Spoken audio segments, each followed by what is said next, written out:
போத்தலுக்குள்ளே தண்ணியை பாருங்கள் எடுத்து அதுக்குள்ளே நாங்கள் மண்ணை போட்டு கலக்கின உடனே அதை நாங்கள் எல்லா ஆற்றுலையும் பாருங்கள், குளத்துலையோ பாருங்கள், எல்லா ஆற்றுலையும் கழுவுனாலும் போகாது.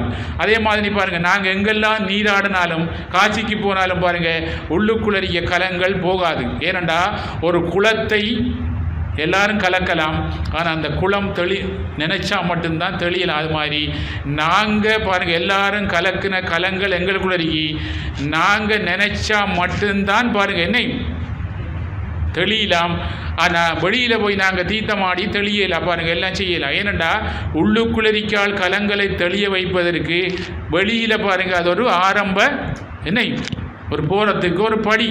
இப்போ கராமத்துக்கு போக உச்சியில் முருகர் இருக்கார், அங்கே போகணுமெண்டா படிக்கட்டால் ஏறி போகிற மாதிரி அந்த படிக்கட்டால் ஏறி போகும்போது நமக்கு களைப்பு வரும், அது சோதனை. களைப்பு வந்தாலும் பாருங்கள் எங்களோட குறிக்கோள் கட்டாயம் பாருங்கள் நாங்கள் மலையில் இருக்க கதிராம முருகன்கிட்ட போய்த்து வரணும் என்ற எண்ணம் பலமாக இருக்கும் போது இந்த களைப்பு தெரியாது. அதே மாதிரி பாருங்கள் நாங்கள் உள்ளுக்குள்ள இருக்க கலங்கள் பாருங்கள் வெளியில் போகணும்னு சொல்லி நாங்கள் கட்டாயம் பாருங்கள் என்னை இப்படியெல்லாம் போய்த்து வரும்போது பாருங்கள் கட்டாயம் போன்னு வரக்குள்ள உண்மையாக இந்த கலங்களை தெளிய வைக்கக்கூடிய ஒரு ஆளை நாங்கள் சந்திப்போம் என்பதற்காகத்தான் சரியை கிரிய யோகம் யாரை கொண்டு வந்தவர்கள் பாருங்கள் எல்லா இடங்களும் தேடி பாருங்கள். சின்ன பிள்ளையிலேருந்து இந்த கலங்களுக்கு என்ன வழி அப்படின்னு தேடி இந்த கலங்கள் கூடி இருக்கும் போது பிறகு அடிக்கடி யோசிச்சேன், இதுக்கு வழி இல்லையா?